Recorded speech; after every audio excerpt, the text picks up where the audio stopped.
So after a lot of waiting, the PlayStation 5 reveal from Sony will be taking place next week. So I want to talk about what we know about the event and what I expect to see at it. And some big surprising Nintendo Switch games are being teased by one of the best third-party port machines on the platform.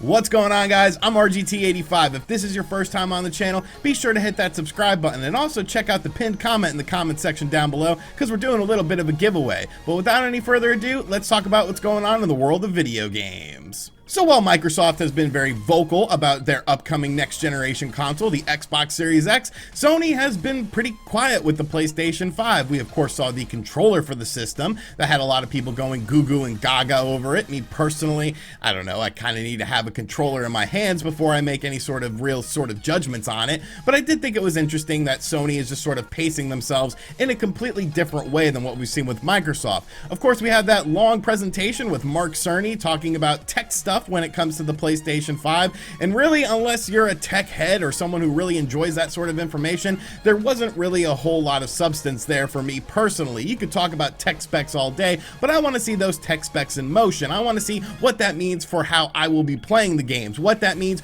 for how the backwards compatibility will be for playing the games, what sort of loading time increases and decreases I will have with this, and of course what it means for how the actual visual fidelity of the games is concerned. But now it looks like we can finally put all of that sort of theory to rest, as Sony has finally announced that they are doing a PlayStation 5 reveal on June 4th. Now this presentation will be taking place at 4 p.m. Eastern Time and will have a look at the future of gaming on the PlayStation 5. Now according to the wording in this statement, it doesn't necessarily say that we're going to see the actual console itself at this event. It more so seems to be focused on the games. This will be an hour-long presentation, however, so I kind of feel like there will be a glimpse of the console at this event. I'm not expecting anything like price-related stuff, and we'll talk about that a little bit more in a minute, but a lot of people are sort of confused on that. Is this going to be focused on games and game-related things, or will we see the actual console? Now, Sony did put up a video on Twitter showcasing the DualSense controller that, of course, will be utilized for the PlayStation 5, and it looked black, and a lot of people are saying, oh, well, there's an all-black DualSense controller, but I honestly don't think it was. I think it was just sort of the lighting that we saw with this controller reveal. I could be completely wrong on that. It could be an all-black DualSense controller, but I think that the sort of color scheme that we saw from the original unveiling of the DualSense controller sort of is the indication of what this system's color scheme is going to be, because controllers always seem to match the color scheme of the system, especially when they're bundled in with the system. So some little curiosities with that. Will we see the console at this event? You know, maybe, maybe not. I don't think we're going to get a price point at this event. And is the DualShock or the DualSense controller going to be all black, or is it going to be that color scheme that we saw originally? I think it's going to be that color scheme we saw originally. But of course, there are some things that we need to talk about with this event as far as what to expect at it. And one thing I think Sony is going to have to talk about at this event is backwards compatibility information. We talked yesterday on the channel about what Microsoft is doing with backwards compatibility with the Xbox Series X, and really it sounds absolutely phenomenal. A lot of people have been speculating how Sony is going to handle backwards compatibility with this system. Of course, PlayStation 4 games on the PlayStation 5 is pretty much a lock. I think everyone is expecting that, and Sony themselves have pretty much said that there will be backwards compatibility with the PlayStation 4. But what about the other consoles in the PlayStation lineage of consoles? The PS1, PS2, and the PS3. Now, the PS3 is probably the most doubtful out of all of these because of how that system was built. The architecture of the system didn't really lend itself to be sort of emulated in a way that will be available for the future of games. If you want to play PlayStation 3 games, you pretty much have to dig out your PlayStation 3, which is kind of a shame because I would love to run through Metal Gear Solid 4 again. I just don't really like digging out my big PlayStation 3. So how is Sony going to handle backwards compatibility? Will it be native? Will it be emulation based? I think we're going to learn about that at this event. Another thing I expect to see at this event when it comes to game-related things is a big third-party collaboration, and I think I might have sort of a lead as to what this collaboration is going to be. Now, when it comes to third-party games, Microsoft and Sony have done a lot of things with exclusive marketing. When you look at something like Assassin's Creed Valhalla, and of course the upcoming Cyberpunk game, Microsoft has exclusive marketing for that. So whenever you see trailers for that game, you're seeing it running on a Microsoft platform, or it's being indicated by Microsoft. It's going showing up on Microsoft's YouTube channel. And that's of course something we've seen Sony do in the past as well. Of course, one game that definitely sticks out in my mind was Resident Evil 2. That was unveiled during a Sony E3 presentation, and it was a huge deal to me. It was one of the best things about that Sony presentation because I was a huge Resident Evil fan. So obviously getting exclusive marketing on games is sort of becoming a big thing when it comes to these bigger companies and these third-party developers. And something very interesting that's been happening is that Capcom has pretty much been reaching out to Resident Evil ambassadors in their ambassadors program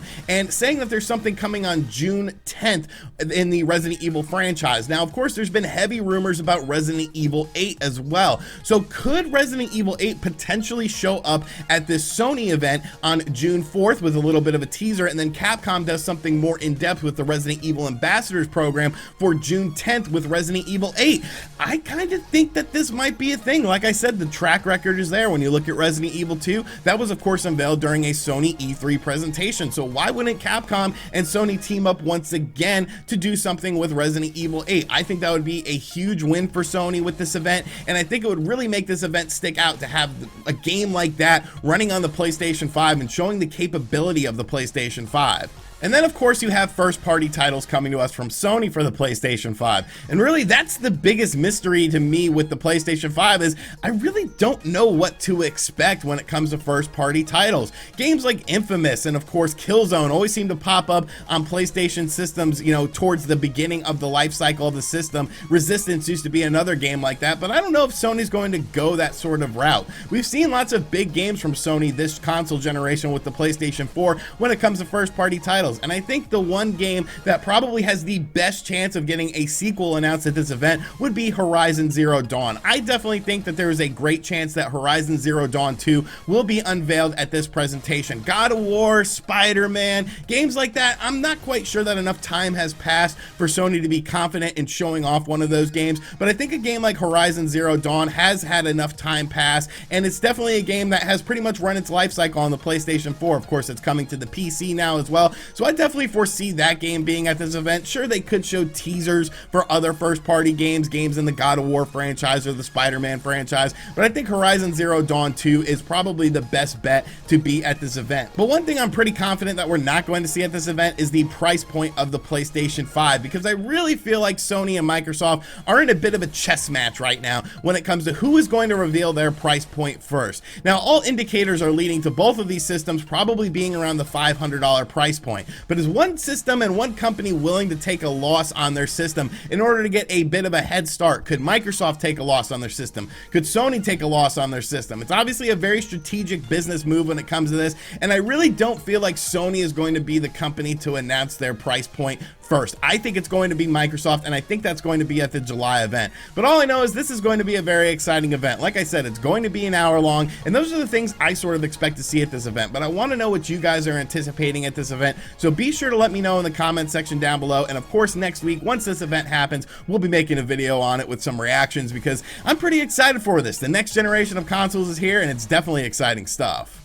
And finally, yesterday on the channel, we of course talked about an Amazon of France leak listing for the Nintendo Switch when it comes to games from third-party developers. We got a list of third-party developers that are supposedly announcing games for the Nintendo Switch very soon, and it sort of makes sense with the E3 season. There was some detailed information in there as well, so make sure you guys check out that video from yesterday. But now there's a little bit more highlighting what could be potentially happening with these third-party games coming to the Nintendo Switch, and it comes from an interview with one of the best Nintendo Switch port machines on the platform, that being Sabre Interactive. Now, of course, Sabre Interactive is known for games like Ghostbusters, the upcoming World War Z, the upcoming Crysis remaster, and of course, The Witcher 3 on the Nintendo Switch. And The Witcher 3, it seriously just blows me away every time I play that game, especially considering the fact that they went back and added in all those additional features that you could do with The Witcher 3 to adjust, you know, post-processing with the graphics and make things sharper and change things like the bloom effect in the game. It's absolutely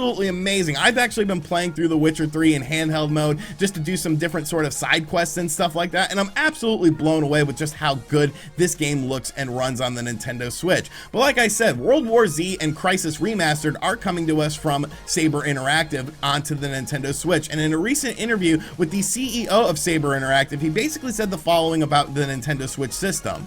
We are big fans of the Nintendo Switch and feel that there is still a great potential in the hardware and the platform.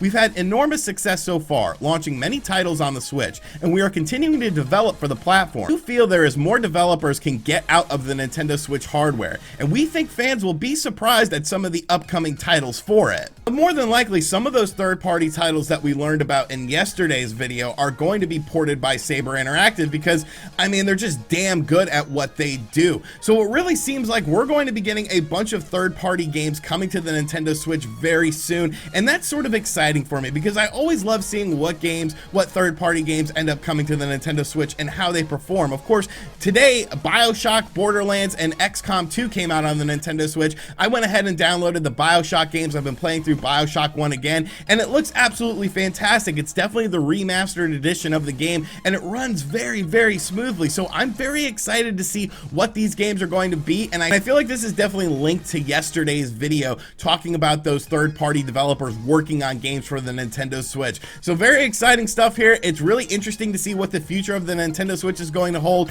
because many people feel like the PlayStation 5 and the Xbox Series X could potentially overshadow it, but according to developers like Sabre Interactive, that's not going to be the case at all.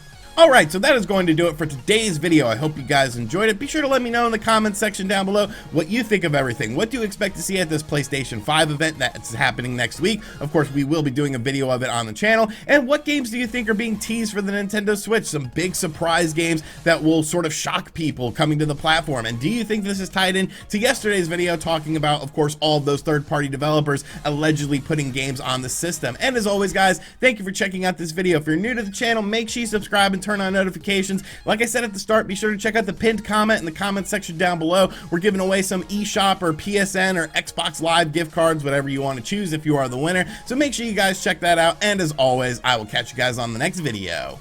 Later.